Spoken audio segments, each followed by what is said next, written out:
Hi everybody, welcome back to my channel. My name is Melanie Marshall and I'm really excited to be making this video for you today.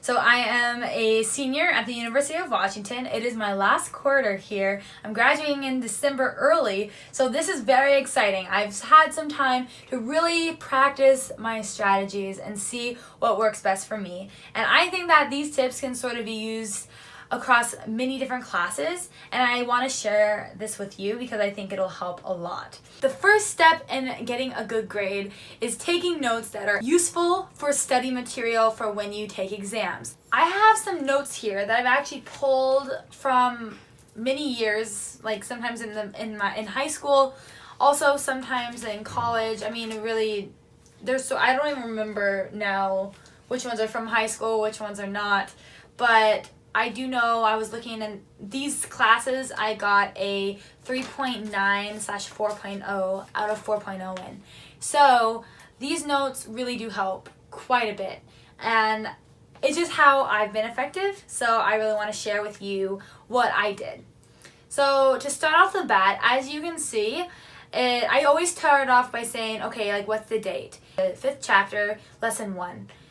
So change in demand versus change in quantity demand. What I always do then is whenever there's something that I feel like is important or the professor will keep talking about, expand upon, or give an example, that usually means that it's something that's important. So I will always put a question next to it, and if they say the law of demand is a statement only about the slope, you know, the location of demand curve is a statement of how yada yada yada, then they give you a graph. So usually when there are graphs, that means that it's something important, or if there is some sort of a picture or anything along the lines of more information, that means it's most likely going to be something that's on the exam. So you want to make sure that you know these things. So I always will put, stars next to something that's important. I'll do some underlining, I'll do different colors of pens, I'll do highlighters. Usually the highlight is the answer for the question that I put on the left-hand side of the page. Here's like another example in my management and leadership class where I really use colors, like a lot of colors and highlights and all that jazz, because this class, was very vocab heavy.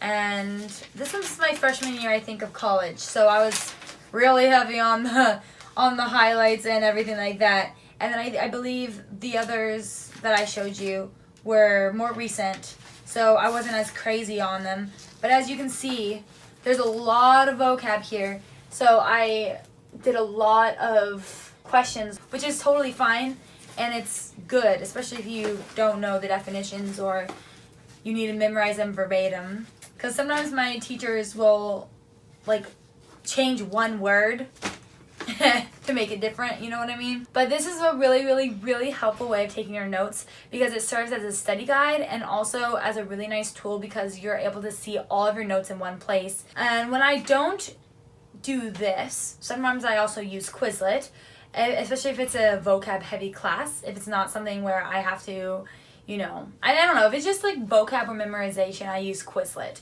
But for classes that are more, in the depths of knowing the material, then, I will always resort to taking really good notes. So whenever there's something that, I'm not quite sure about, I'll always do a question mark that says like question or something along the lines of that. I'm going to try to find that example.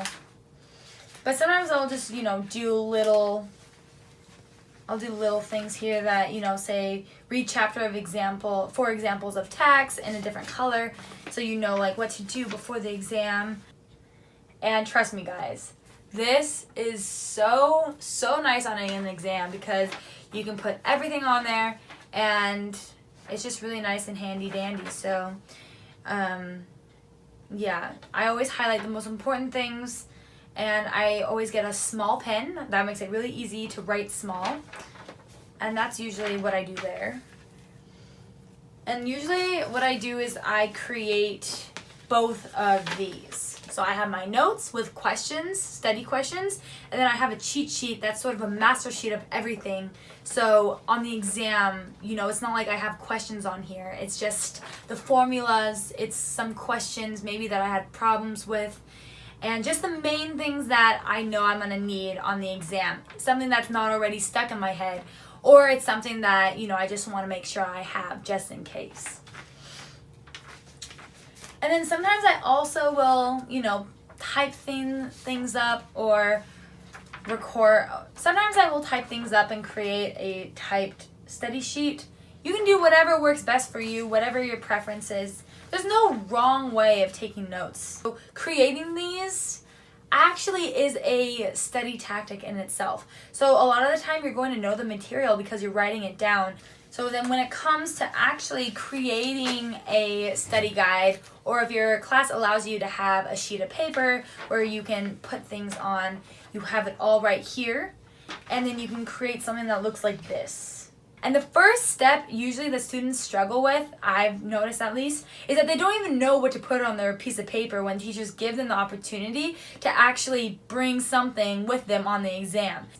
Now, I know that a lot of this can be daunting to people, taking all the notes that you've learned in a year or in a quarter or in a semester and then cramming it all into your brain for one exam. It can be sort of overwhelming. They either try to cram everything on that note sheet, or they just don't put really anything at all, and then they're just sitting there being like, I don't know how to do this, when really all you gotta do is study the material, create good notes, and review them, study them, and then put whatever you don't know onto a sheet of paper. And even if you can't bring it to the exam, at least you're going to have a master sheet of paper where you're going to be able to visually see everything that you don't know in one place. Once you have all of your notes, the first thing you're going to do is go through all your notes and read all the questions that you created on the left-hand side. And what you're going to do is put a check mark next to the questions that you don't know automatically. So you're going to go through all your notes, all the questions that you've already written. Once you go through, you know, and answer all those, you know, questions in your head or on paper, what you're going to do next is then go back and see, okay, what are the checked questions that I was unsure about, and read the answers to those questions. And then after you do that, take a break. Let your mind just sort of settle on what you've just absorbed, and then come back in a few hours or the next day and see if any of it has actually been absorbed and if you know it really well. So go through the same questions, but only the checked ones this time. So then you're going to just see, okay, how well do I actually know these questions now that I've already went through them once, the previous day or a couple hours ago. And then the ones that still don't stick to you, put another check mark. So now the ones that have 2 check marks next to them, you're going to really want to focus on those ones. And then take another break, maybe have a snack or something like that. But there should be significantly less amount of things that you don't know. So go back to the ones with 2 check marks and go through them again. See if you know them any better now. And, you know, interact with your notes, interact with the content. If you don't know the answer to something, you can create acronyms. If something was like sun, moon, stars, it would be like SMS type of a thing, you know what I mean? So then your brain can at least be like, okay, something that started with an S and it has to do with like Earth and oh, stars, okay. And then like something that has to do with another like planet, oh, the moon. You know what I mean? Like it sort of triggers your memory if you remember the acronym. So that's what I do. Sorry guys, my phone died. But what I was saying is that once you know exactly the acronyms and everything that you don't remember in your mind after the 3 check marks, you're going to put those on your study sheet and you're going to use that and bring that to the exam, or you're going to look it over right before the exam starts so that you have a nice idea and refresher of everything that you need to know in order to ace that exam.